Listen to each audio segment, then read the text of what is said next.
Memberships, automatic promotion places with a win against Middlesbrough. Crew go to Burton without their captain, who's starting a 6-match ban. And speaking of 6 matches, Port Vale will be trying to avoid a 6th straight league defeat as they go to Bolton. All 3 matches are live on BBC Radio Stoke, and we can bring you the team news ahead of all 3.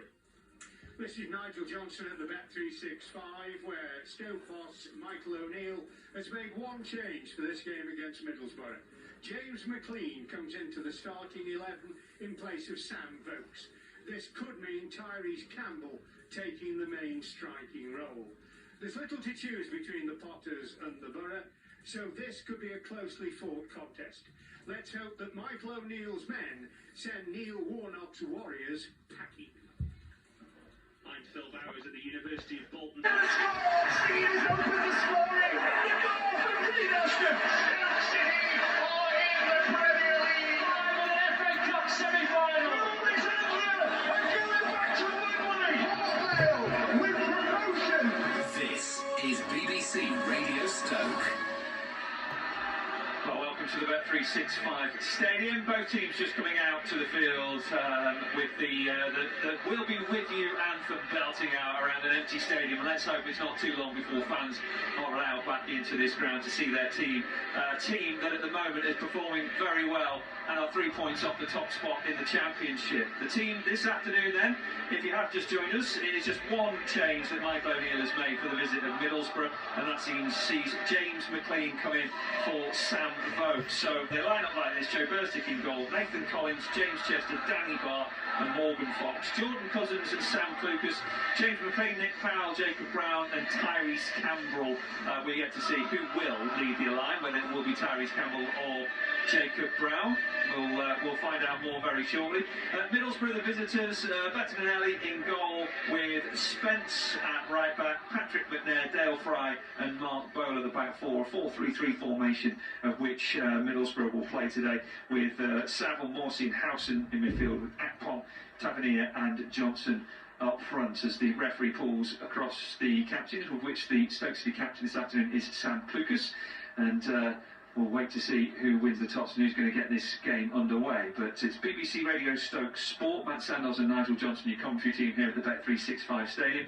And Stoke City will certainly see the table wide open, Nigel Johnson, and 3 points this afternoon will certainly make some good headway into them moving up the table with a good full steam behind them. It will put them up there in the top 3 or 4 if results go in their favour. But this is going to be a difficult one, Matt. I can see. I mean, Neil Warnock, he is a man that he gets his teams well prepared. They're tight at the back. They'll get the goals. They've got Assombalonga on the bench today. They're going with Johnson and Akbom up front. So, but they've got goals in them. But Stoke have scored more this season. So we're in for, hopefully, a very, very reasonable game of football. Yeah, we're underway here, and the ball straight out of play in the area of the pitch where there is this rare little bit of shard of sunlight that has managed to creep through the open corner to our right here, which is the tunnel end of the ground, which just stretching into the red and white seats and some of the flags that are drenched into that late afternoon sunshine. Swedish Stokies flag will be with you across the first sort of 10 rows of the seat on the far side. There's another throw-in to Middlesbrough, this time further up the pitch on the halfway line. Middlesbrough going from right to left as we look at things in a black and dark blue striped away top is coming on down below.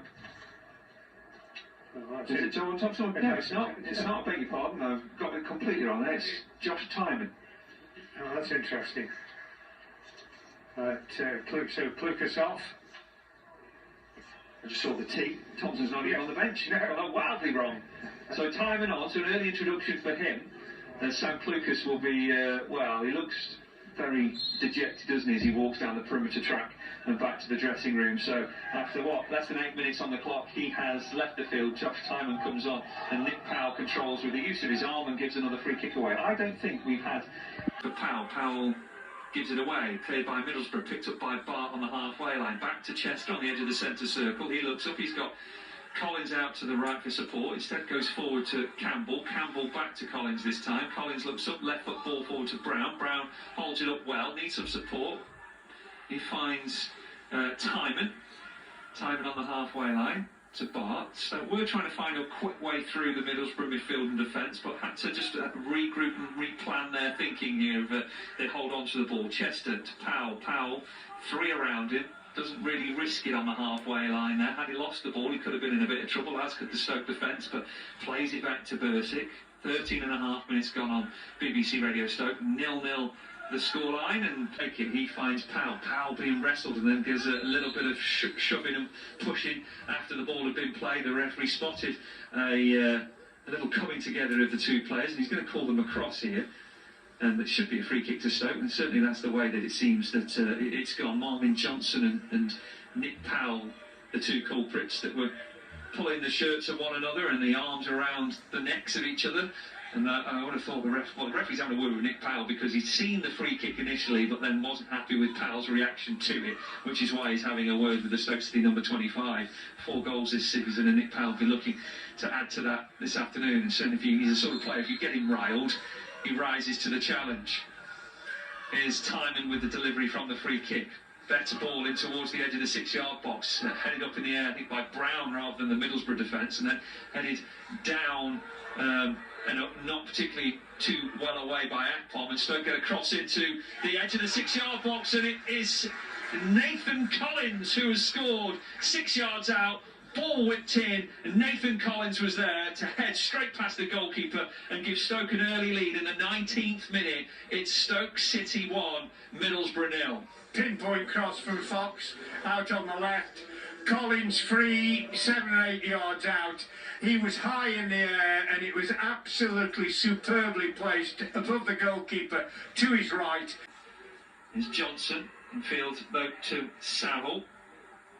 He clips the ball forward, and there's Collins, the goal scorer, to get it away and into touch for a throw-in level with the edge of the Stoke penalty area. Middlesbrough doing quite well, moving the ball quickly, but Stoke defending well themselves. Well blocked by Campbell. Falls to Powell, who releases Campbell. Campbell with the outside of the boot to Brown, down this near touchline. What can he do here? He's got pace. Is he going to take on his man? He heads towards the byline, puts in the cross, and it's blocked by Fry, and out for a Stoke City throw 5 yards from the corner flag. So good work by Stoke on the counter-attack. 1-0 they lead. 27 minutes gone. The Potters 1-0 in the lead, thanks to a header from Collins from a pinpoint cross from Morgan Fox from the left. And here is a chance for Timon to see whether he can pinpoint his cross from the right into the danger zone. That corridor of uncertainty between the keeper and the edge of the area. In it goes. It's a header, but it's a header going back from Akpom. And the goalkeeper palmed it away, and it's been scrambled into touch on this near side. It was nearly an own goal. Yeah, the goalkeeper did very well there. He wasn't expecting that from his own defender, and James Chester tried to chase it up and put it back into the danger area, but Middlesbrough did well to get that clear. Good delivery. Great delivery by Josh Timon. It was.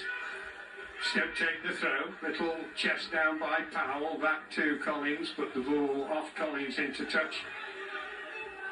And it's going to be a throw into Middlesbrough, level with their penalty ball and bowls it out. But Matt, that was the danger signal with those two, Spence and Tavernier. Yeah, you're right, Nigel. It's been the danger signal in this opening 28 minutes for Stoke. That's where most of Middlesbrough's good work has come down, between Spence and Tavernier on the Middlesbrough right. Not threatened too much down the left, but certainly something that Michael O'Neill will be very much aware of.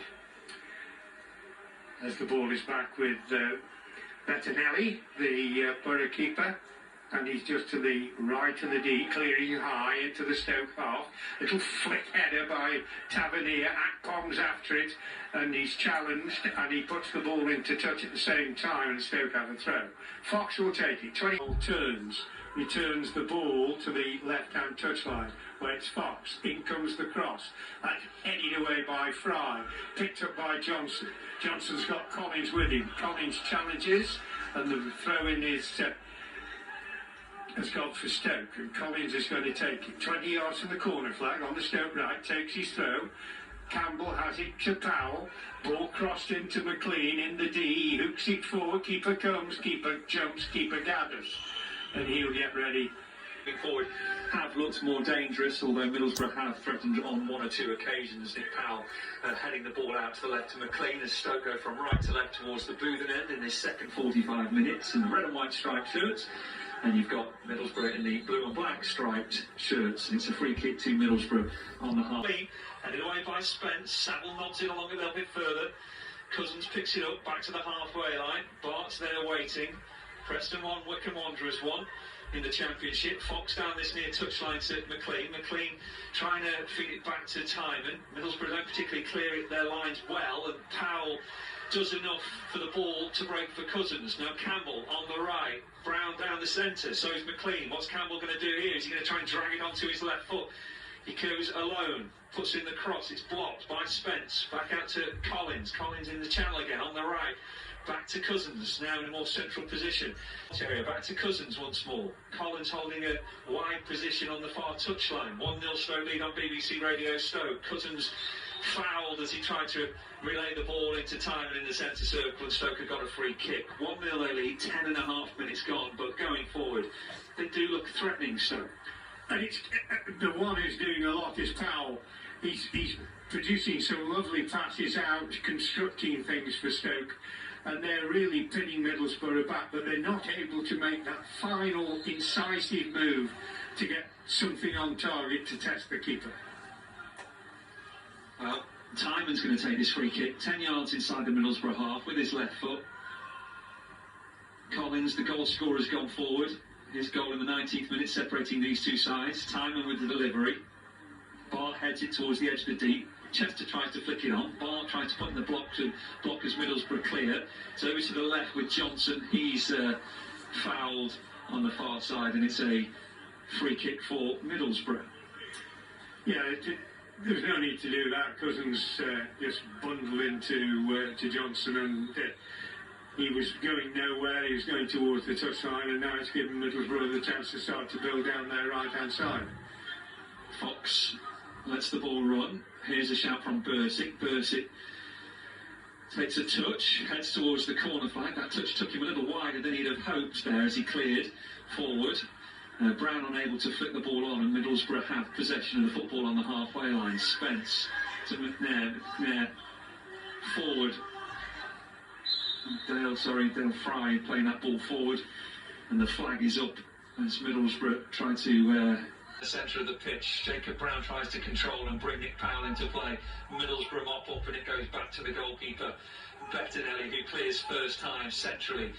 Collins gets his head on it, and it goes out towards the right touchline. Campbell does well to get back, but unable to keep it in play. Throw into Middlesbrough, 15 yards or so down their left.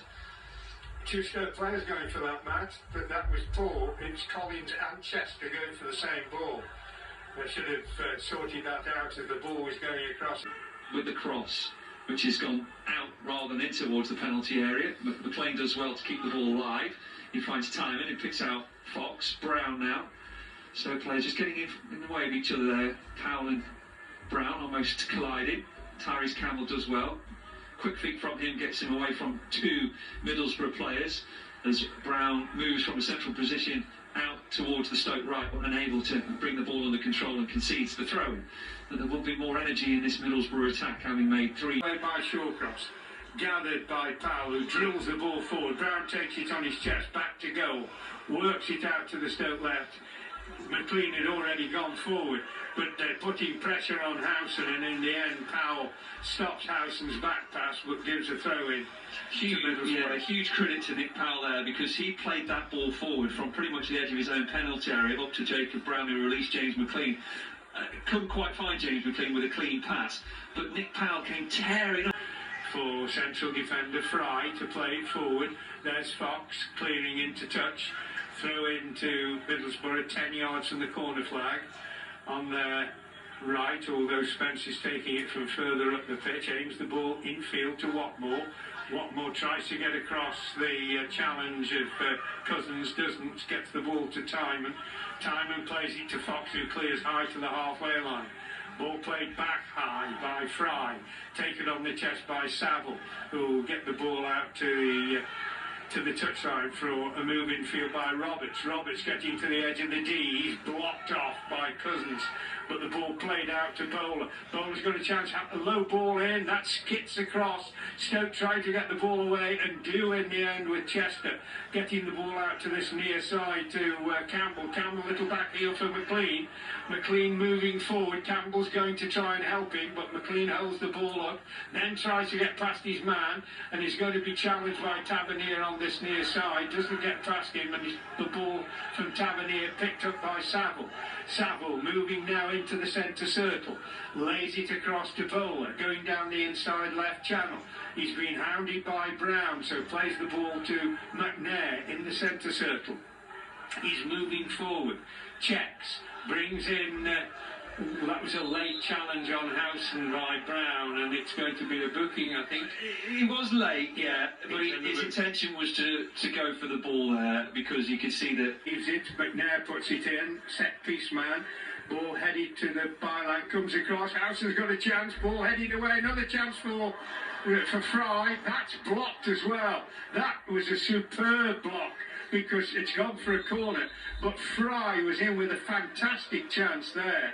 I can't see who blocked that, but whoever, well, hopefully we'll get another look at it, because it was brilliant defending, whoever it was. There was appeals for handball, but the flag is up on this near side anyway for an offside. So there's no corner. I've got a feeling it might be Cousins.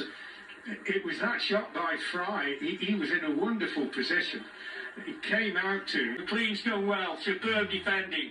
That ball would have dropped in front of Spence, and he would have had a wonderful chance to put an effort on target. McLean has been brilliant in the last minute or two, because he's been up and down, putting in blocks and putting balls forward as well to the front too. He's done really well. And Crewe have just got an equaliser away at Burton. Burton 1, Crewe 1. And this is going to be an in-swinging corner from Tavernier. It goes deep beyond the far post, and scampering after it as a son longer, but the ball's gone for a goal kick to Stoke City, and we've had 86 minutes, and Stoke are holding out. Well, this is excellent defending by Stoke, although you have to say Middlesbrough have looked dangerous, more dangerous should I say, since they made the triple substitution. But Stoke at the moment, they've defended really, really well, given the nature of this game as well, and what they're up against in terms of some of the Middlesbrough tactics, shall we say. And the only question mark now is the three players that are off and injured, will they be available on Tuesday night? Because having a big squad, Stoke's squad is slowly being reduced. And Campbell on the far side tries to back heel the ball, but Bowler was there.